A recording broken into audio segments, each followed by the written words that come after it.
Oke, sudah bisa dimulai ya. Assalamualaikum warahmatullahi wabarakatuh. Perkenalkan kami dari kelompok MRP 4 akan mempresentasikan tutorial Excel Supply Chain Management. Yang pertama, perkenalkan dulu nama saya ada Wahyu Bayanaka, 12 Oke, next.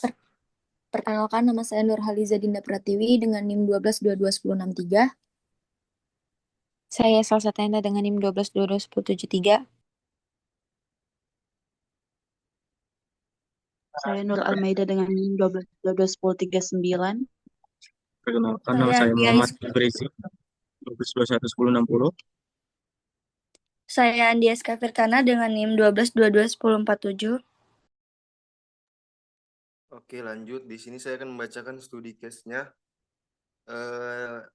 Dry Ice Inc. adalah produsen pendingin udara yang telah melihat permintaan tumbuh secara signifikan. Perusahaan ini mengantisipasi permintaan nasional untuk tahun depan menjadi 180.000 unit di selatan, 120.000 unit di Midwest, 110.000 unit di timur, dan 100.000 unit di barat. Para manajer di Dry Ice sedang merancang jaringan manufaktur dan telah memilih 4 lokasi potensial New York, Atlanta, Chicago, dan San Diego. Pabrik dapat memiliki kapasitas 200.000 atau 400.000 unit.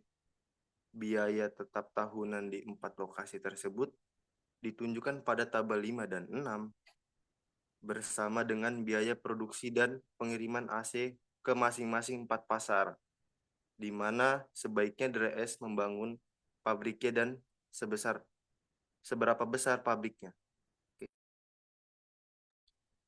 Baik, berdasarkan studi case yang telah dibacakan sebelumnya, pada tabel paling atas, di sini saya akan menjelaskan inputnya ada cost, capacity, dan juga demand-nya, di mana daerah potensialnya itu ada 4. Yang pertama ada New York, Atlanta, Chicago, dan juga San Diego.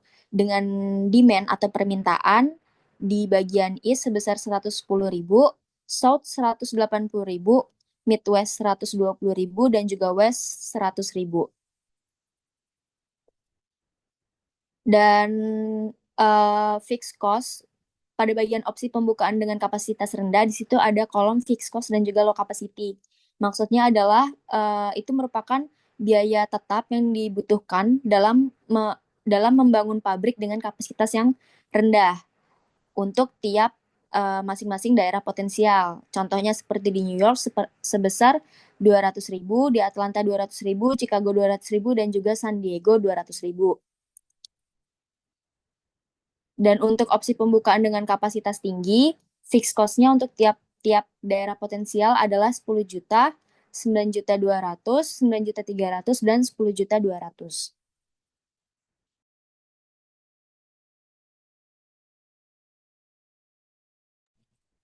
Selanjutnya ada bagian variabel keputusan. Variabel keputusan ini nanti akan keluar hasilnya setelah melakukan solver. Jadi di sini nilainya masih 0 karena untuk mencari hasil yang ditransport nanti dia akan muncul setelah di solver. Kemudian ada constraint-nya. Constraint-nya juga masih sama 0 dan ada permintaan dari tiap-tiap daerah yaitu 110.000, 180.000, dan 120.000 serta 100.000. Itu nanti akan berubah setelah di solver. Jika berubah 0 maka artinya permintaan dari masing-masing daerah itu terpenuhi. Dan bagian opsi pembukaan dengan kapasitas rendah itu nanti hasilnya setelah di solver akan bernilai angka biner yang artinya bernilai 0 atau 1.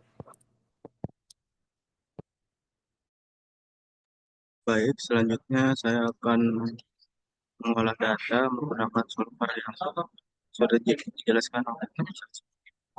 Baik, saya akan menaruh di total cost karena ingin mencari biaya pengeluaran. Baik, di sini pada set objektif yaitu B31 karena saya ingin mencari total cost atau total pengeluaran yang nantinya digunakan. Selanjutnya pada by chain changing variable cell C15 hingga H18 itu yaitu pada ini semua. Pada variabel keputusan nantinya akan dicari dan hasilnya akan berubah. Selanjutnya pada B23 hingga B26 yaitu pada kelebihan kapasitas nantinya akan keluar. Ternyata, ternyata kalau misalnya tidak berubah, maka pada setiap daerah tidak memiliki kelebihan kapasitasnya dan bernilai lebih dari 0. Selanjutnya pada B28 dan B29 itu adalah permintaan tidak terpenuhi. Jika nilai 0, maka permintaan semuanya terpenuhi, yaitu bernilai sama dengan 0. Selanjutnya pada C15 hingga F18, yaitu pada biaya transportasi East, South, Midwest, dan West. Jika nilai berubah, maka nantinya pabrik itu yang akan membukanya dan bernilai lebih dari sama dengan 0. Dan yang terakhir adalah sel pada G15 hingga H18, yaitu pada opsi pembukaan kapasitas rendah dan tinggi. Jika nilainya 1 atau 0, maka pabrik itu akan membukanya. Baik, saya akan melakukan pengolahan terlebih dahulu. Dan jangan lupa select solving methodnya menggunakan simplex LP. Baik, di sini ada beberapa yang berubah, yaitu pada daerah potensial New York, yaitu 11.000, kemudian South 180.000, Midwest 120.000, dan West sama dengan 100.000. Dan di sini berubah juga.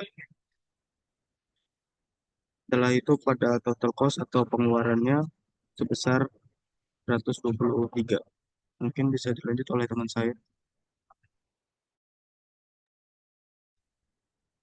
Baik, dari hasil data solver yang dapat dilihat bahwa nilai demand atau permintaannya itu telah berubah menjadi 0, yang artinya nilai semua permintaan itu sudah terpenuhi dari beberapa bagian seperti timur, selatan, barat, tengah, dan barat. Untuk nilai opsi pembukaannya dapat dilihat bahwa New York itu terdapat angka 1 yang artinya dapat membuka cabang di kota tersebut untuk dry ice. Dengan biaya transportasi, biaya produksi, serta biaya pengiriman pada bagian timur, selatan, barat tengah, sampai barat itu lebih dari 100.000.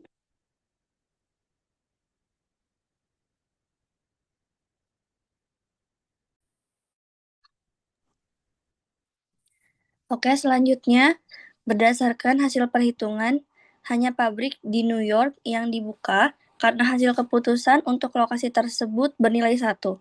Sementara untuk lokasi lainnya bernilai 0. Hal ini menunjukkan bahwa pembukaan pabrik di New York sudah cukup untuk memenuhi seluruh permintaan pasar dengan total biaya terendah, sehingga tidak disarankan untuk membuka pabrik di lokasi lain karena hanya akan menambah biaya tanpa memberikan kontribusi dalam pemenuhan permintaan. Selain itu, semua constraint seperti batas kapasitas produksi, permintaan, dan juga batasan logistik lainnya terpenuhi dengan baik, sehingga solusi yang dihasilkan tidak hanya efisien secara biaya, tetapi juga praktis dan dapat diimplementasikan. Kesimpulannya, model ini memberikan dasar yang kuat untuk pengambilan keputusan strategis dalam pengelolaan supply chain network dengan mengoptimalkan alokasi sumber daya dan juga rute distribusi sesuai dengan kendala yang ada.